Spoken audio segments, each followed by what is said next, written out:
gathered here for this special occasion, first English workshop in this term, and I would like to give all of you a warm welcome.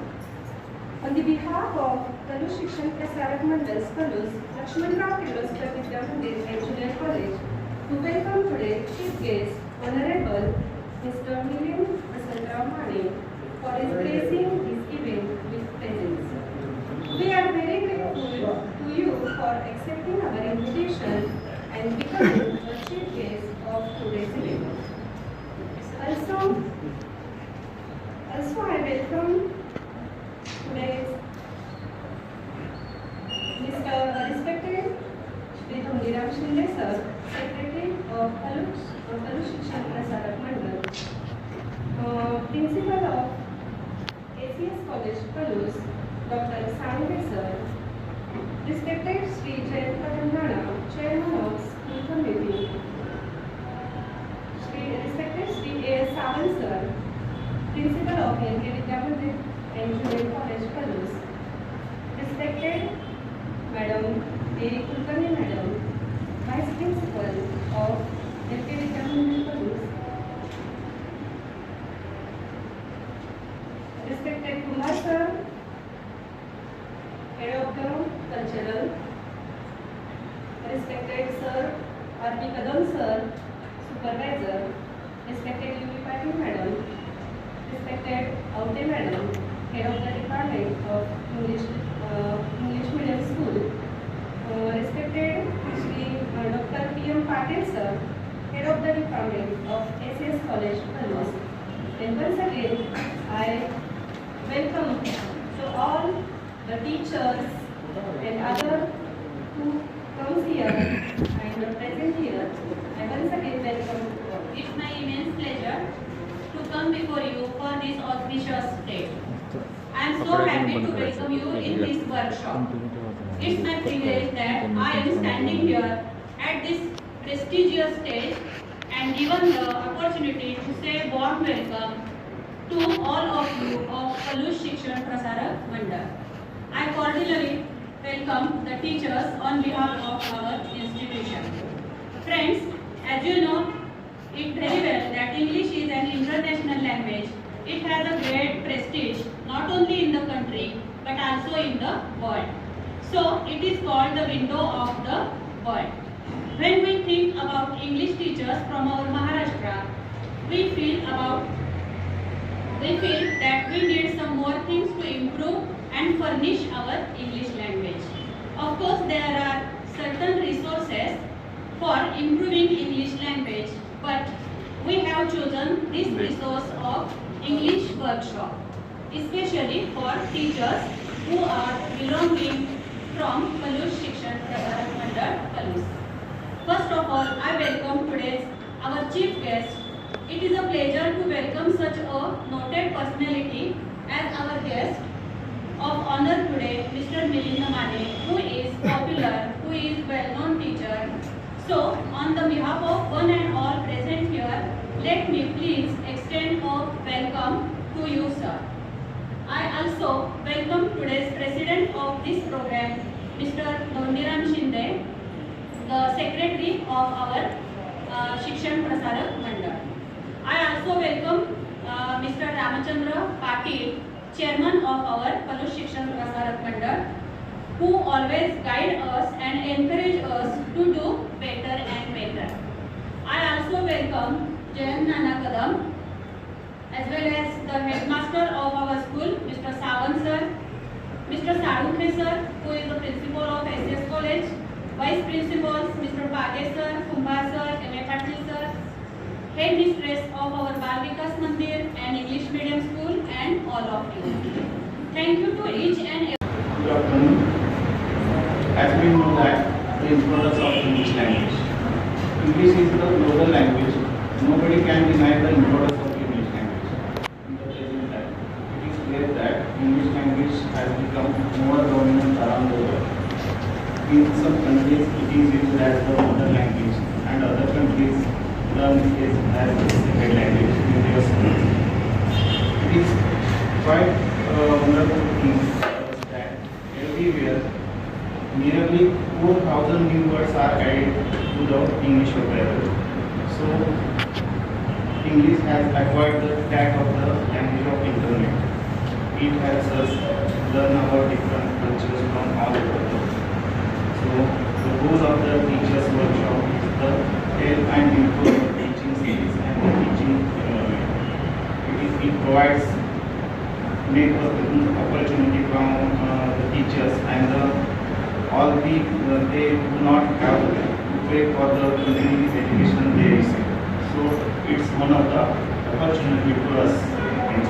I am Mr. Samir Mullah, profusely overjoyed to take opportunity to introduce our chief guest of the today's English workshop. Dear friends, today's chief guest is well-known and renowned person. His potential is not only considered by Maharashtra government but also by Karnataka government. We all are really thankful to him to taking the time out of his busy schedule to conduct this English workshop. Well friends, today's our chief guest is an English teacher, a person who have energy, confidence, perseverance, good knowledge and all.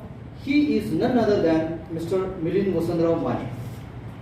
His native place is Sangli. His qualification is MA B.Ed with English. He studied English as a major subject in Wellington College, Sangli as well as Pune.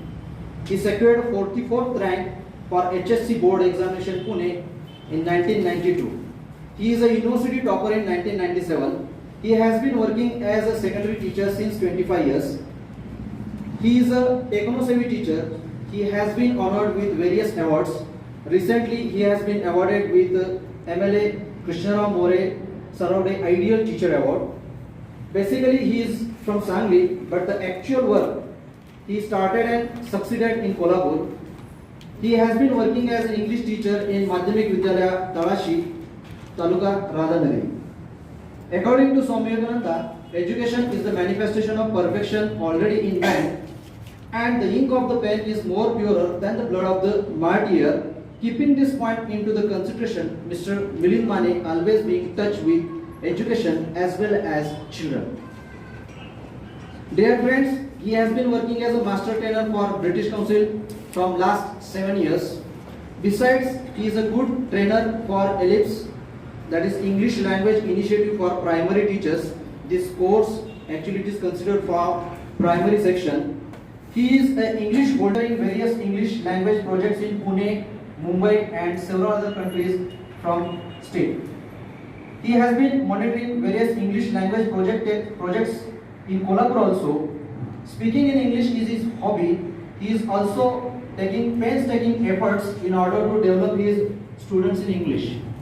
Dear friends, apart from this, he has been working as a moderator for chess, that is continuous help for English teacher at secondary level. Then, moreover, he was the core person of AINET, that is International Conference, that is International English Subject Conference. He attended this conference in Hyderabad and Bangalore. Apart from this, he has been selected as a master trainer for Rashtriya Madhyamik Shiksha Abhiyan. Moreover, he is a master trainer for English from the first standard onwards. Then he has been working as a master trainer for Sarva Shiksha Abhiyan. So this is the small, or I am telling you a brief biodata of Mr. Milind Mane. Thank you. Thank you very much, sir. It is great honor for our school to have a wonderful and most knowledgeable person, chief guest as Mr. Milind Mane, sir. Now, it is a tradition of our school to give an honor to the guest. So I request to our respected Sri Undran Shinde sir, Secretary of Guru Shikshan Prasarak Mandal, to present our shawl and slipper as a token of love to Honorable Chief Guest Mr. Milind Shinde sir. Sorry, Mane sir.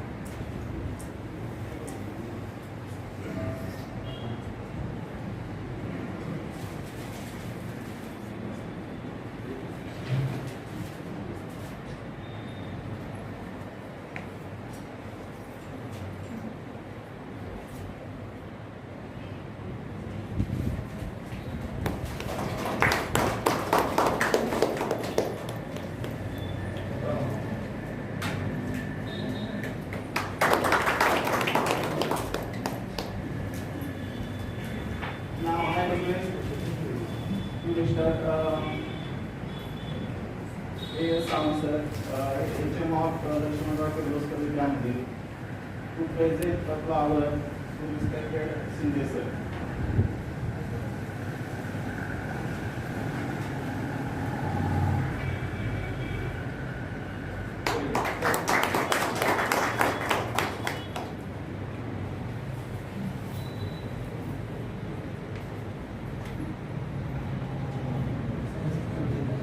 Now I request Mr. R.S. Salunkhe sir, the principal of SCS College, to present the flowers. Then I request Mrs. Vice Principal A. Kulkarni ma'am to present a flower. Respected P.M. Patil sir, the HOD of English language, SCS College.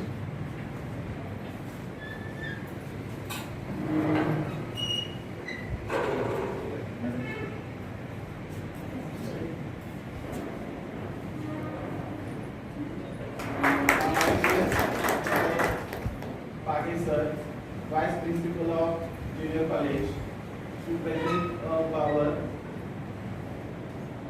to respected A.S. Sawant sir, Headmaster of Lakshmanrao Kirloskar Vidya Mandir.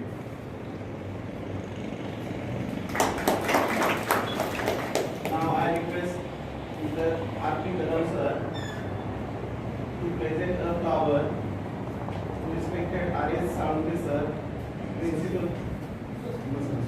Principal of SCS College.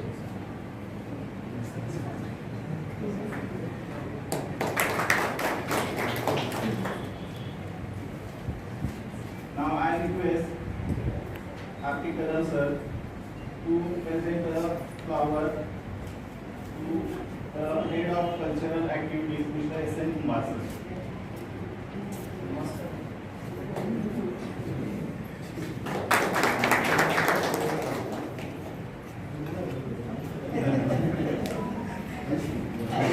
Now I request to the head of cultural activities, Mr. S.N. Kumar sir, to present the flowers as other dignitaries, Mr. Patil sir, Kulkarni ma'am, Kadam sir, U. Patil ma'am, and Aute ma'am.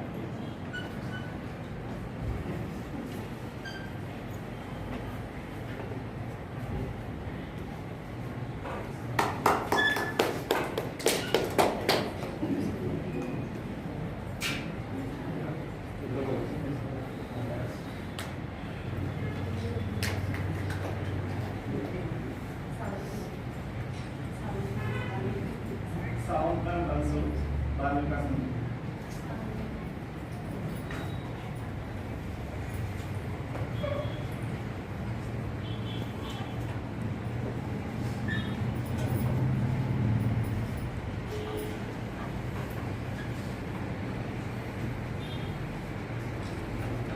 Thank you, sir.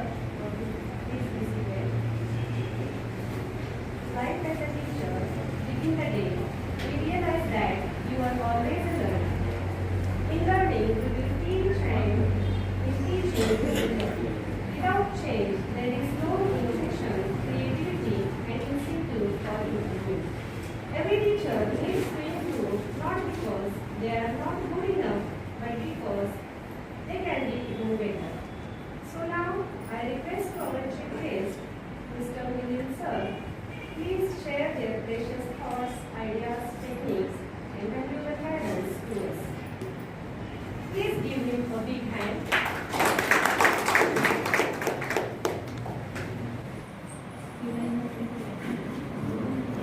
It's been really a pleasure to be in front of you, invited by my best friend, Mullah sir.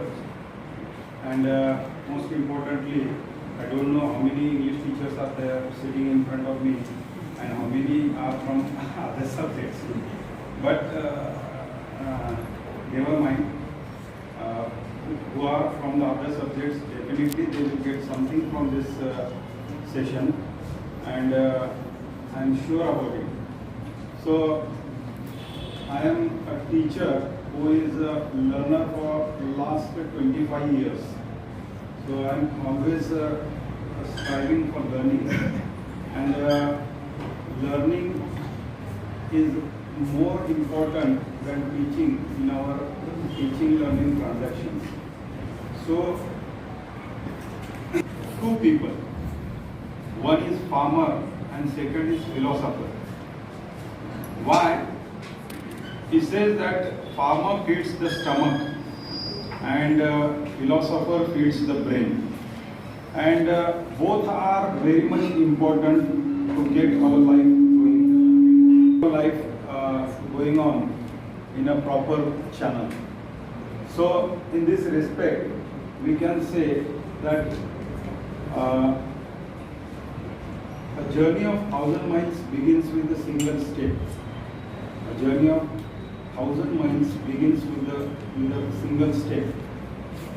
Anything which we want to do, any kind of a work what we are supposed to do, or any kind of a work we are pursuing, has a start in itself, and that start is a single step towards your greater success. And for that you need to take a single step first of all, and then you have to carry forward. Most importantly, in modern age, it is a fact. It is a fact. As I am also a teacher who is having interactions with my students and rest of the students where I go for sessions. So it is a fact that you cannot teach a student or you cannot teach a child until and unless he or she is ready to learn. If he or she is not ready to learn, you cannot teach, or your teaching is not fruitful. It doesn't have any result. Why? Because they are not ready to learn.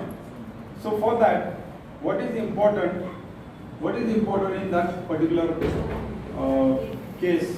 In that, it is proven fact that a child up to the age of 8,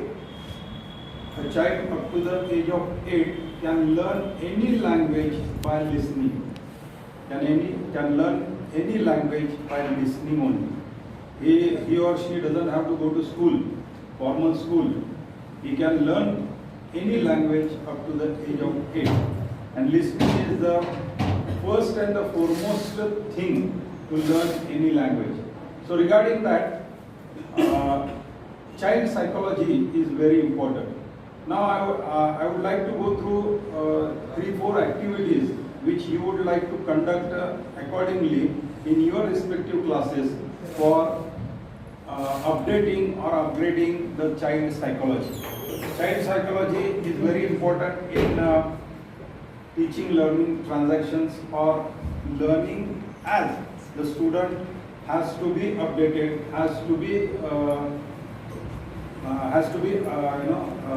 he has to be ready for learning. So child psychology, we can say the first activity is that language awareness activity. How you can do it? I would like to tell you one activity where you can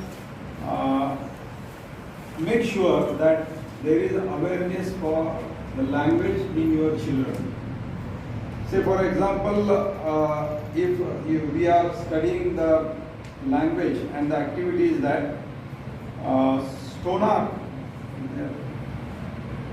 leftover articles, that is mask of Tutankhamun, is called the gold mask in the dynasty or Egyptian dynasty. If you want to give that particular information to the stone circle, to your students about the stone circles, first of all you have to give the explanation of different stones.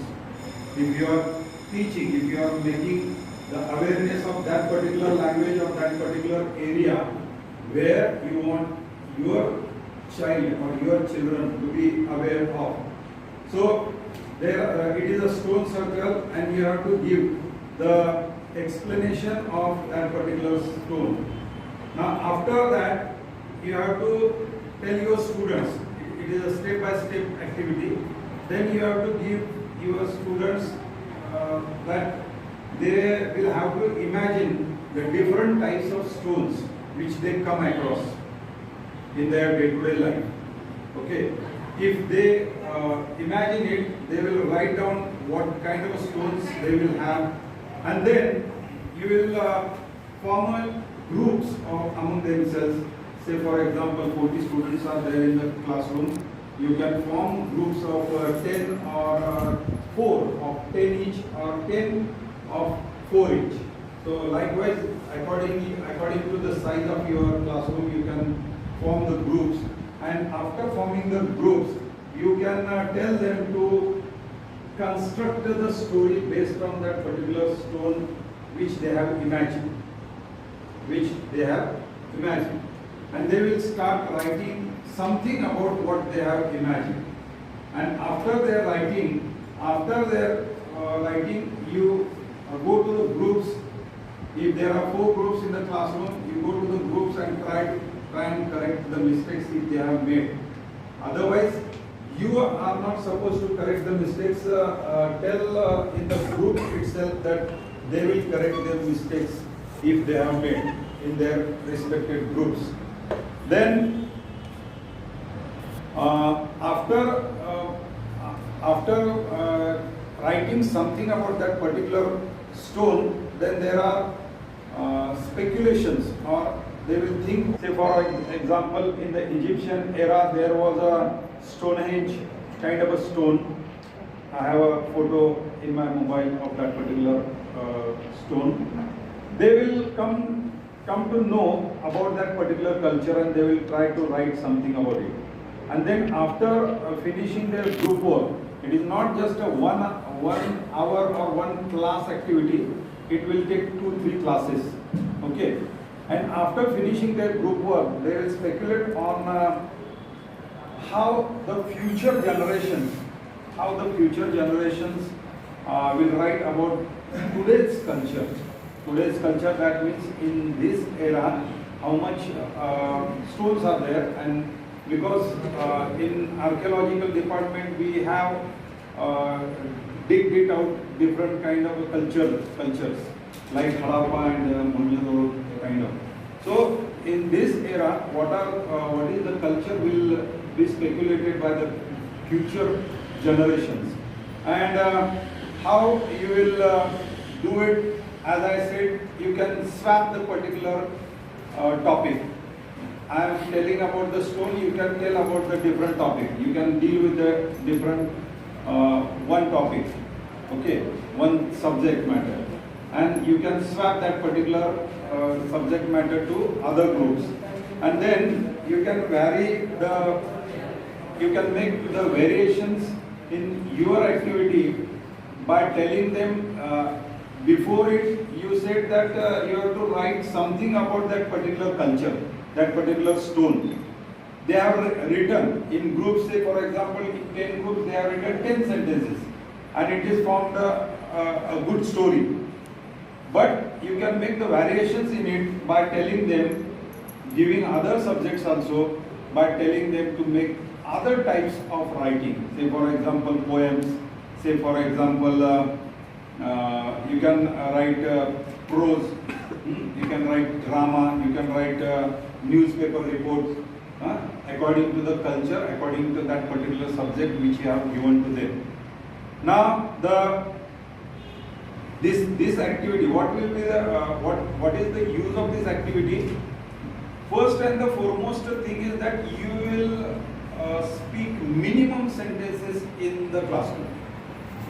The maximum work will be done by your students in groups, and that is the core, that is the soul of our teaching learning transaction nowadays. And what will be the effect? They will start speculating, they will start imagining, they will start writing, they will start working in the groups, and they will boost their confidence while delivering their sentences in the group first of all. And then if you tell them to present it in front of the class, then they will have the enough confidence to present themselves in front of the classroom. So, for boosting their confidence, for communicating with their colleagues, with their friends, and for communicating with the teacher, this kind of activity will help you in your teaching learning transaction. Now, the second activity, first of all, I would like to tell you is that I've forgotten. Mullah sir has told me that I have 2 hours to take my session, but I am sure about your Saturday work and your workload. That the moment you will feel that it's enough, you are free to tell me. I'll sum up it, and that particular time will be the end of our session. And most importantly, what is the difference between you and me is that I am also a teacher, you are also a teacher. But important fact right now is that you are sitting comfortably there and I am standing restlessly in front of you. Why? Because I have to give something to you which I have prepared. But as time is also have to be observed, so I am telling the instruction. So the second activity which you can take in your classroom is that a shrinking activity, shrinking sentences. Shrinking sentences, you can give long sentences, you can write down the long sentences on the blackboard. Say for example, I am telling you the sentence, having studied all night and knowing that the test, like the other horrible test he had taken before in his long and difficult academic life, would be long and difficult. Amit resigned himself in his fate, knowing in the deepest, darkest part of his mind that he would probably finish college and go on to become a doctor like his father, like his father's father, and like his past generations of Sharma family. This is the long sentence. So what activity is suggested for the students? You have to write only this long sentence. This is not the ideal one. You can write your own long sentence on the blackboard. And then the activity is that you have to tell them, you just give 2 or 3 minutes to read that particular long sentences to each and every student of the classroom. Okay. Then you have to tell your students that you have to deconstruct this sentence. You have to deconstruct this sentence, and deconstructing should be grammatically correct. Okay, it should be grammatically correct. If students are not able to do it, you can help them, and most importantly, if the message has been conveyed, it's fine, okay. Then they can remove, you can give the instruction that you can remove 1 word, 2 words, 3 words in that particular sentence. You can remove it, but you cannot remove the consecutive, the part which is not consecutive. Say for example, the consecutive words are coming one after another. So they are free to remove 1, 2, 3 words from the sentence. Okay, but not in between. Say for example, first word is been removed by one student, and the 15th word is been removed by that particular student. It is not allowed. So tell them that you have to remove words consecutively. That means sequentially. No matter how many words you are going to remove, just remove it, but make sure that the meaning is there, or the grammatical meaning should be there. So likewise, they will remove some words from that particular long sentence, and then whatever is been selected by one group, after making the group, whatever is been selected by the group, you have to write down that particular sentence, and then ask the questions about that particular sentence which has been formed by the students, after your instructions, then ask them the questions that is this sentence grammatically correct, or is this sentence properly conveyed, message is conveyed or not. Then the rest of the students will have their opinion regarding that particular sentence. They will tell that this is grammatically correct, the message is being conveyed. If there is some mistake in it, some other students might find it that, sir, ma'am, there is one mistake, there is one article is not been added, or there is no other important thing is been written by that particular group. Anything, whatever they will feel that there is important for that particular message conveying, they will share their opinion. And what will happen? You can reduce your sentence up to the groups. If say for example 4 groups we have formed there, and 4 reduced sentences are coming, and the most reduced sentence with having proper grammatical meaning and proper conveying of the message, you will have to write it. What will happen? You will reduce that particular long sentence into 1 or 2 sentences. And are you reducing it? Are you doing it? No. You are making your students do it. And your students are actively participating in it. So, what will be the result of this kind of activity? It is not hard and fast that the same activity has you have to follow in your classroom transactions. You can take different activities also. But what is the result of this activity? The result is that your students will start talking. Your students will start giving their opinions. Your students will start interacting with their colleagues, with their friends. And what will happen? In the due course of time, it's not hard and fast that the next day we want the change in our students. It will not happen, definitely. But in the due course of time, definitely there will be a change in your classroom regarding use of English. So there are so many activities, but I'll deal just 1 or 2, and I'll move forward towards the next point. Is English use or English in our environment. What we can do if we want to create English atmosphere or English environment, what we have to do? First of all, go in your respected classrooms and write down some words. Say for example 10-15 words. Simple one, complex one, anything. 10-15 words you go and write on your blackboard. And after writing it, you can tell or explain that where the word is being derived or where the word come from. For example, if you have written kindergarten, kindergarten is a word. If you have written it, tell them or explain them that it is a German word. Okay. If you have written mosquito, then tell them that it is a Spanish word. And if you have written typhoon,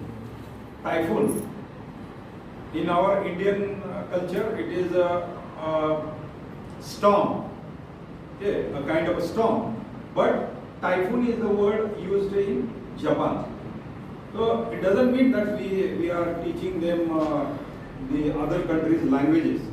So you just go on telling them that these are the words used in different countries with having the same meaning, which we have different words for that. For example, storm, they use typhoon. Okay.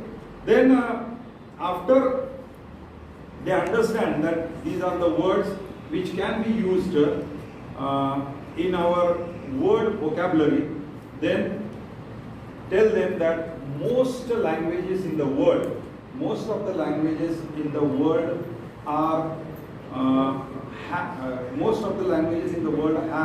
have their own usage of own usage in their language and their own meaning. Okay. Then tell them that you have to find out certain examples in your own surroundings. Say for example, your student is living in a rural area and he has his own surrounding. He has his own surrounding. Tell them that come tomorrow with 10-15 words of your surrounding. Then he will come up with his own surrounding words. Okay, if he is living in a good area, he will have different words. If he is living in poverty-stricken area, he will have different words. If he is middle class, then he will have different words. Common words are in the family, but in the surrounding, in and around his society or in and around his village, there are different words which he will come up with in the next class. Then you will have to make the worksheet of that particular words which they have brought the next day. How you are going to make the worksheet? I don't have the blackboard. Say for example, English in the circle, you have to make the bubbles. And one student come up with the word computer. Okay, so write down the computer in the other bubble. Then the different student has told or come up with different words. Then write the different bubble related to the computer, that is laptop. Okay, if he has the word laptop in it. Then if he has different words related with computer, you have to make the other bubbles related to that particular word. And likewise, you have to make different students, different words, different bubbles. So if you make 10 groups in your classes, I'm considering that your classes are 40 students each, and if you are making 10 groups of 4 students each, and if your 4 students are coming up with 15 words, then at least on a given day, 150 words will come in your classroom. And approximately half of the words, 50% of the words will be common or same. But at least 75 words will be new, different, and they will come up with the words, and they will come up with the meaning, and they will come up with the originality of the words. Okay, say for example, in Hindi, there are some Hindi and Marathi words are also being used in English textbooks. Okay, so you can mention, likewise I have mentioned Japan, you can mention that it is a Marathi word. There are Kannada words also being used in English. So tell them that it is a Kannada word used in English. So what will happen as a result of this activity, you can ask at the end to evaluate or to know what is the result of this particular activity. You can tell them that these are the words, English words, and these are the words which are used where they are used.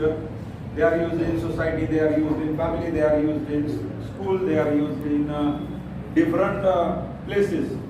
So after completing this activity, you will ask them that, do you know that these are not the English words? These are not the English words. There are so many words which are not English. But English as an open-ended language for the world, anybody can add the word to that particular subject. So many words are being added by so many languages and by so many countries. Okay, so then you will ask your students that are they the English words? If he or she will say that these are not the English words, then what kind of these words are? he will say that it is a Marathi word, it is a Hindi word, or it is a Kannada word, or it is English word. Okay, then you will ask them that is it simple, is it easy to learn English now? He will say yes, it is easy, because he will relate that particular words, those particular words in his surrounding, in his mother tongue, in his L2, that is Hindi. Okay, then he will come to realize that English is very easy. English is easy to understand. English is easy to write. English is easy to communicate. So this will be the result of this kind of activity. When your students do it, they will boost their confidence by using it. They will also come to know that there are so many words which can be added in the dictionary of the English or in the English discourse, and which they are not English basically or originally. The second activity which we can take regarding this is that what's in a name. Say for example, if we are teaching to the lower classes and upper classes, or say for 9th and 10th standard, and if we take this activity, what's in name? It's a famous quotation by Shakespeare, but it can be handled as a activity. So what's in a name? You go and write. First of all, go and write the different names. For example, Smith. For example, there are Miller, Sutar, Kumbhar, Loha, related to our own atmosphere, our own society. So write down these words, and then you have to explain them how these words are being derived. How these words are being derived. Then they will come to know that these words are derived from the professions of the people from the past. Okay, from our forefathers, who used to do the Kumbhar work, who used to do the Lohar work, who used to do the different kind of words and works, and according to that, these names are being added as a surname. Okay, so tell them this, and then you have to tell them, give them the worksheet that to write the words, any words, and write the meaning of that particular word. Name. Write the names of your classmates, of your friends, of your family. Write the names and write the meaning of that particular names. And if they are not getting the meaning, help them to get the meaning. And still, if they are afraid of you, they are frightened of you, tell them that do use the dictionary, do use the other material for getting the meaning of that particular name. Okay. If they come up with the 4 names and 4 meanings, 4 names and 4 meanings. Say for example, Patil is there. Say for example, Joshi is there, Kulkarni is there. Okay. So if they come up with the meanings of those names by their own trying, by their own efforts, and they will tell in the classroom the meanings of that particular words, and then they will come to know that these are the meanings which are being derived out of professions in the past. Then give them the evaluation activity, or ask them the questions that if in future generation, what will be the names or surnames of the people? Because if we are living in present, and if we are deriving the names from the past according to the professions, then what will be the names of the future generations? Write down the names. At least one in a group will write down. That means at least 10 new names will come, and the names with their meaning. Say for example, Steve Programmer or Ajit the Programmer will be the name after 100 or 150 years, because it is related with the profession. Okay. Again, hard drive related, one can say that hurry the hard drive. Okay. It can be the name in future.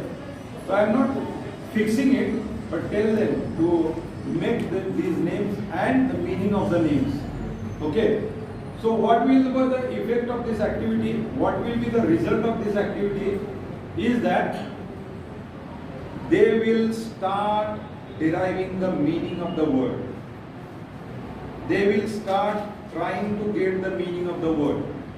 They will start to search for the meaning of the words. And there comes the learning by that particular student. You are not supposed to give the spoon feeding to them. So there, the starting of his own self-study, okay, and he will start doing his own for his own sake, not for his teacher, not for his family, father, mother. For his own sake, he will start searching for it, okay, and there will start the learning process. And the next thing which you have to make sure that your students will have to take is that critical thinking skills. So your students have to think critically. Mere understanding, mere reading of the para or mere reading of the text is not expected nowadays. They have to read in between the lines. They have to know what message has been conveyed in that particular text. So for that critical thinking skill, you can conduct the activity like crossword puzzles. Crossword puzzles. You can make 9 into 9 boxes, and you can tell them that these are the 9 boxes, and you have to think over the different words. First of all, you have to make sure that if there are 9 boxes, you write down the one name of animal, peacock. Okay, and write down below that the description, a bird which having a colorful feathers. Okay, as a tail feathers. Then the description of that particular is peacock, and then you go on getting different words after that particular one word which you have given. For that you can adapt different techniques. So first of all, I would like to ask you one question, is that what is the difference between adapt and adopt? What is adaptation and adoption? So interactive class should be there, because I am having a lack of time, I am speeding it. So what is the difference between adaptation and adoption? Can anybody share his or her thought?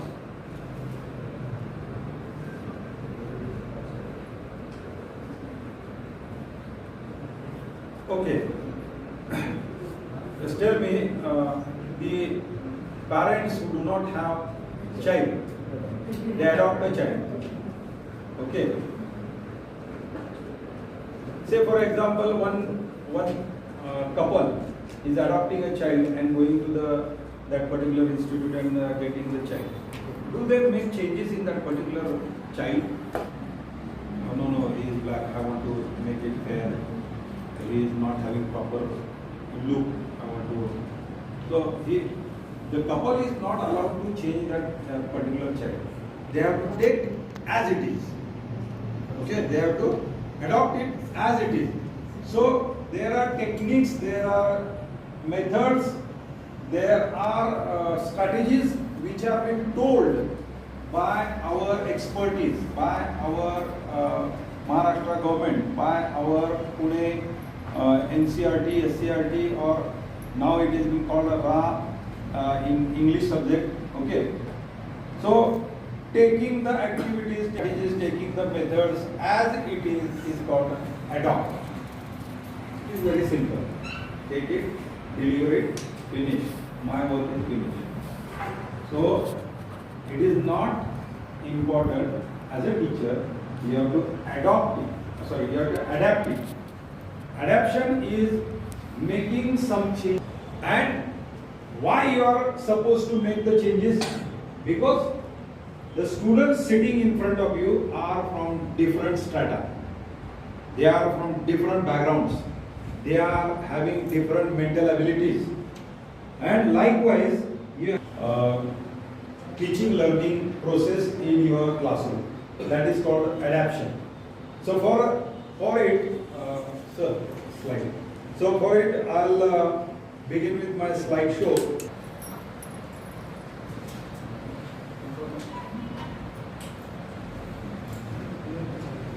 Those who are not English teachers, but as I was the student, when I was used to listen to the professors, I feel immense happiness while listening to the English words. Professor Dillon was there in Deccan Education Society. He used to speak very fast, and his style of speaking was very much impressive. So I used to, eagerly wait for his.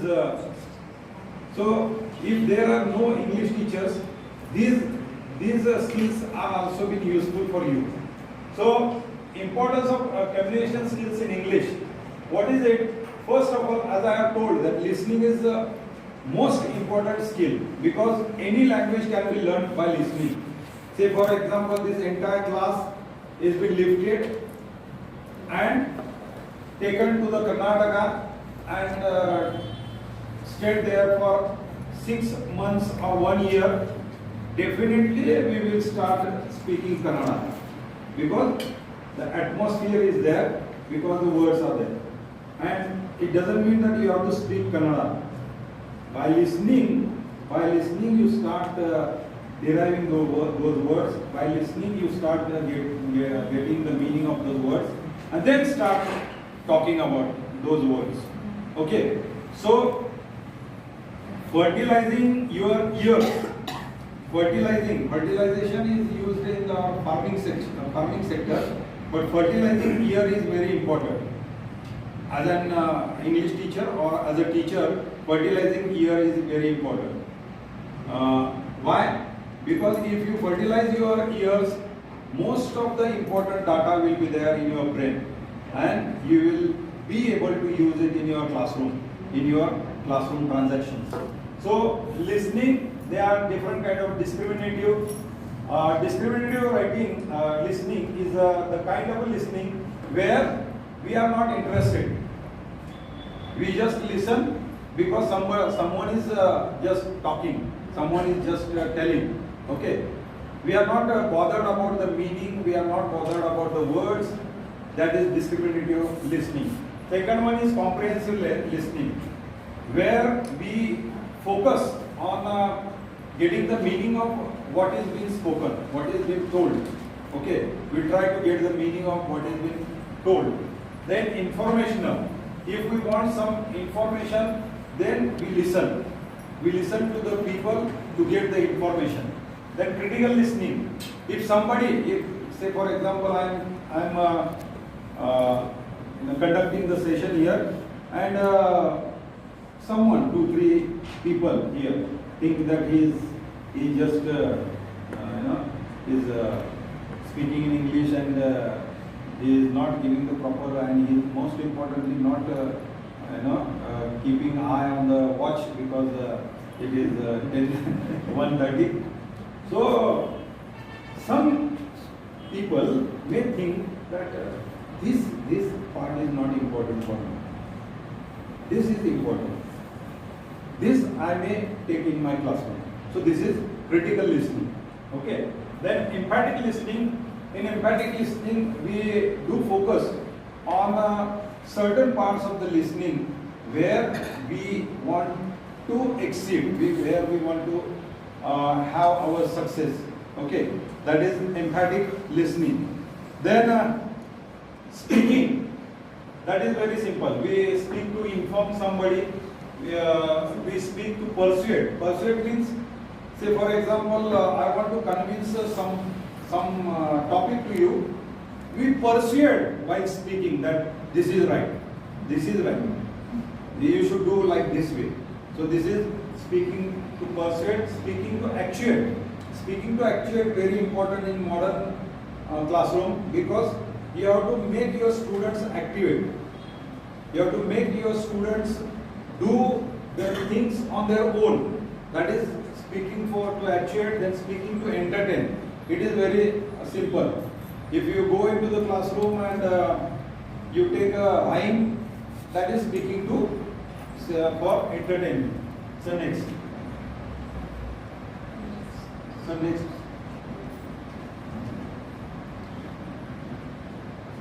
So reading, all these we know: intensive, extensive, scanning, and skimming. So intensive reading is that it is a silent reading. Okay. Extensive is loud reading. So loud reading is not just barking at the words. No, it is not barking at the words without meaning, without knowing the meaning, without conveying the message, or without knowing the message. So intensive reading is very important. Then scanning. While reading, we scan what are the words which are important. They are important for summarizing. Which words are important? We go on underlining it, or we go on keep it in our mind. And skimming, some words which are not important, we skim it. Okay, reading for skimming. That means those which are not important, we do try to avoid the meaning of that particular words while reading. Then writing. Writing is expository, descriptive, persuasive, and narrative. Expository means we are express our own thoughts, our own ideas. Okay. Then descriptive, we all do know. Then persuasive writing means we write for persuading something. Okay. Then narrative writing. It is there is a very thin line between descriptive and persuasive writing. I'll tell in detail about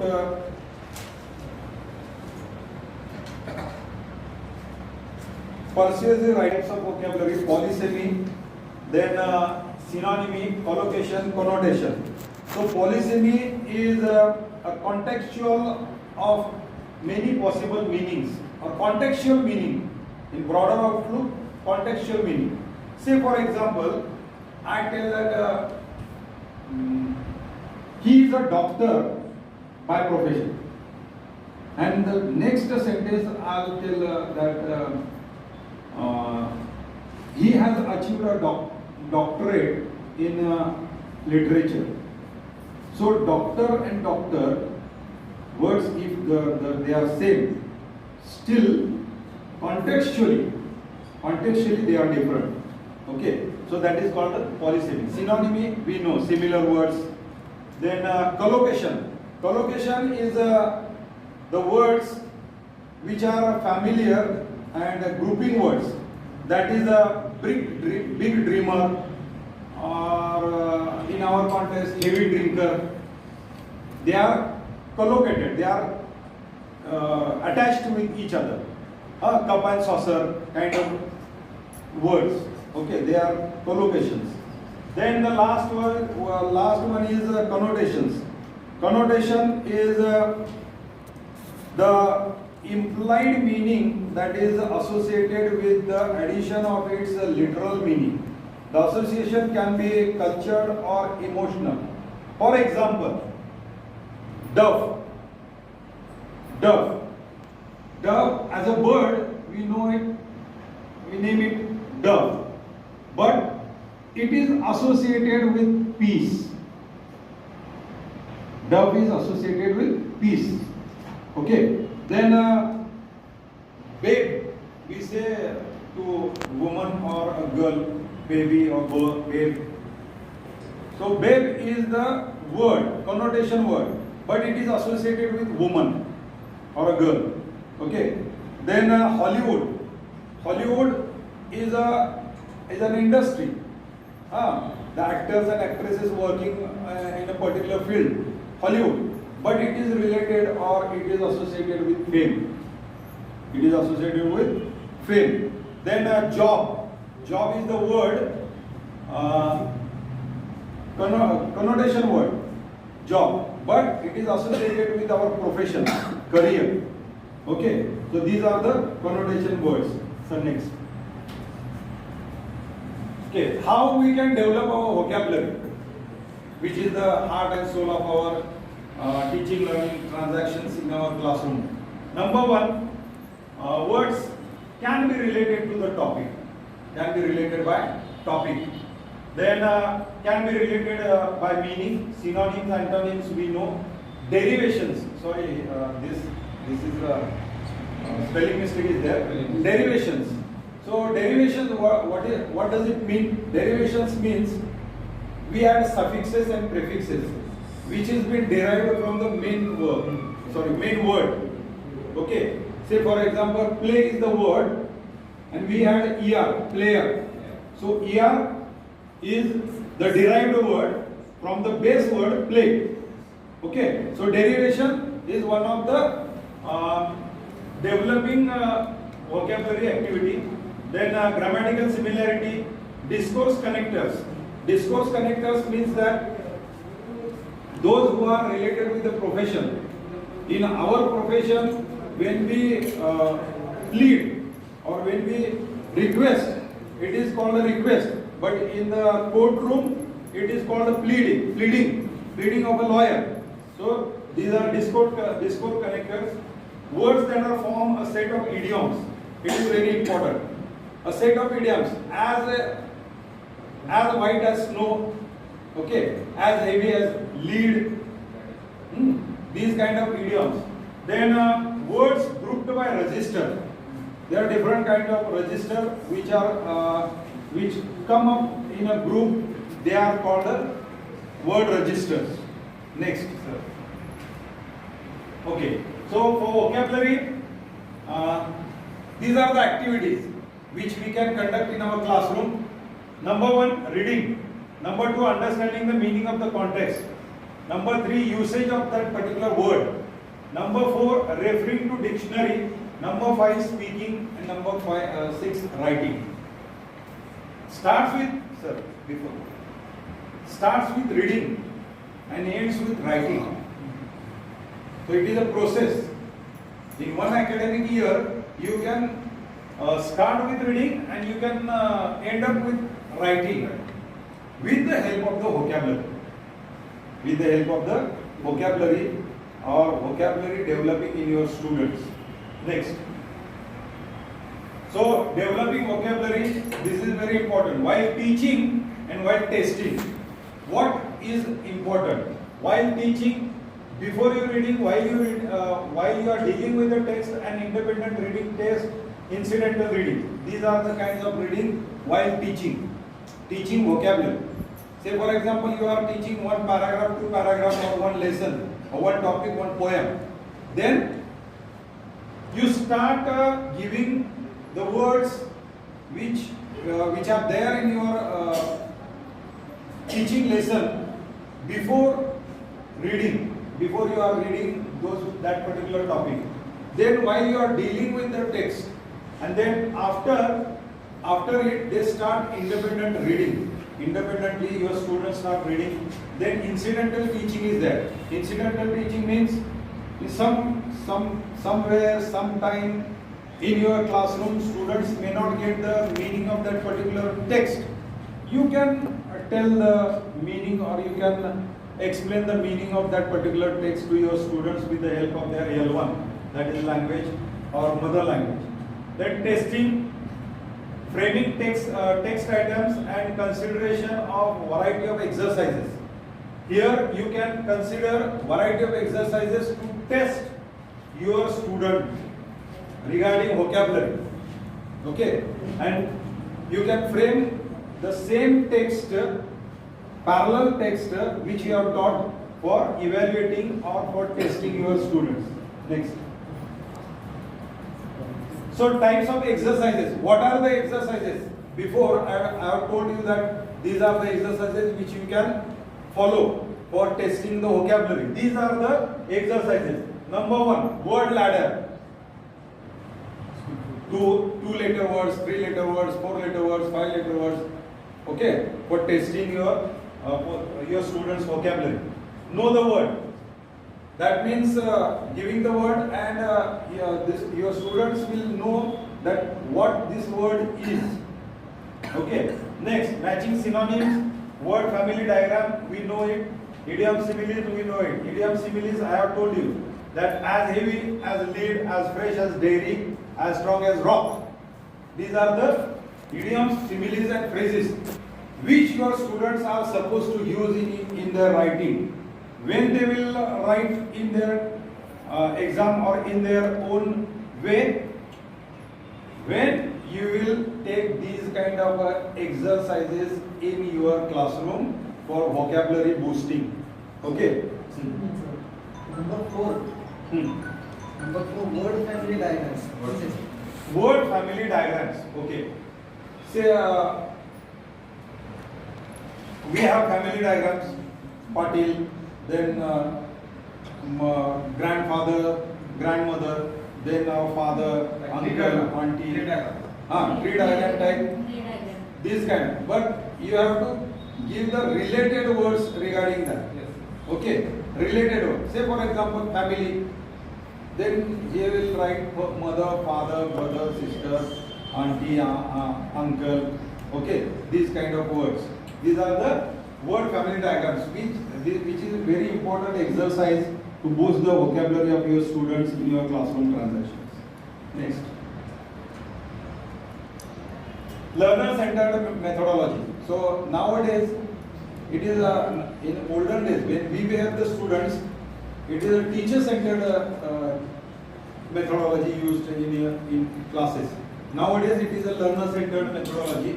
For that, teacher's role as a facilitator, what he is supposed to do, he has to provide. He doesn't have to spoon feed. He has to just provide. Then he has to manage. He has to plan. He has to organize. He has to diagnose. So last one is important. Rest of the 4, we all know that we have to plan, we have to organize some, if we are taking the activity, we have to organize some, sheet of papers or activity based writing. But diagnostician is very important. Diagnose means there are 40 students. I am supposing 40 students in your classroom. Say for example, 49 students are common, it's okay. But one student is abnormal. He is not learning properly, he is lacking behind, and he is not getting the meaning, he is not present mentally in the classroom. So, your role as a facilitator is a diagnostician. You have to diagnose the problem of that particular student and give the feedback, give the guidance accordingly to that particular student or her parents. For that, I'll give you one example from one famous movie. It's called Tare Zameen Pe. Okay, that particular student has been having the problem of dyslexia, and that has been identified by that particular teacher, and then that student grew up with flying colors in the field which he is very much interested in. So likewise, this last role as a teacher is very important, diagnostician. Some are bright ones, but they don't know the pathways to groom their own skills, own abilities. So you can give the suggestions or help to their parents, to that particular student accordingly. Next, learner as an active participant. Learner should not be inactive. Explanation of book. Actually, I know that the faces are telling me, so I am just kidding them. Explanation of vocabulary extension, collection and recapitulation, identifying the core meaning, functional grammar, hinges, ladders that we have discussed earlier, prefix, suffix, we know word building, adding adding prefixes and suffixes, word register, formal, informal, okay, encouragement to make use of good dictionary. So these are the techniques while you are teaching. Say for example, at one certain time I don't know the meaning of one word, and I'm taking the class, I'm teaching to the students, and I don't know the word, meaning of the word. But it is accepted fact by the education department that you can use Google. You can take help of any means to get the meaning. But before telling the meaning, you should be sure about that particular meaning. You can take help. In the classroom itself, you can Google it. You will get the meaning. Next. So, what is grammar? That we all know. A set of rules, a description of how a language works, or a tool to learn language. What is grammar? The definitions. Then different kinds of grammar. It is very important. Intuitive grammar and explicit grammar. It is also called implicit grammar and explicit grammar. So what is intuitive grammar? Intuitive grammar is a knowledge of set of rules that enables one to use language competently. And explicit grammar is a descriptive or implicit grammar. So what is it? It is the rules. Okay, these are the rules of grammar. That subject comes first, verb comes next, predicate or object comes next. So there is a pattern, SVO. Okay. We are now winding up our today's English workshop, and the responsibility about both of my hands comes to my shoulder. I am so happy to present it here. First of all, I would like to thank today's chief guest, Mr. Vinay Mane sir, who has given us a lot of information about improving English language, most of the basic skills of learning language, that is none other than listening, speaking, reading and writing, and new techniques. He exposed about language is a tool of communication that he present here. Thank you, sir. Then I really thank Mr. Ramchandra Patil sir, President of Palus Shikshan Prasarak Mandal Palus. I would like to thank Mr. Dhonirao Shinde sir, Secretary of Palus Shikshan Prasarak Mandal Palus, not only for spending his time with us today, but also for encouraging us and enthusiastically arranging this function. Thank you, sir. I would like to thank Mr. Jayant Kadam sir, Chairman of Student Community. Then I really thank our principal, Mr. A.S. Sawan sir, Deputy Headmistress, Mrs. Kulkarni ma'am, Vice Principal, Mr. Page sir, Mr. Sarunke sir, Principal of ACS College, Dr. P.M. Patil sir, Head of the English Department, ACS College, Supervisor, Mr. Kadam sir, Supervisor, U.V. Patil ma'am, Mr. Kumbar sir, Head of the Cultural Department, Headmistress Saute ma'am, Mrs. Savant ma'am, in charge of Balikas Mandir. Thanks all of you. I sincerely thank all teachers who utilize their valuable time for CPD. Thank all non-teaching staff once again, and thank one and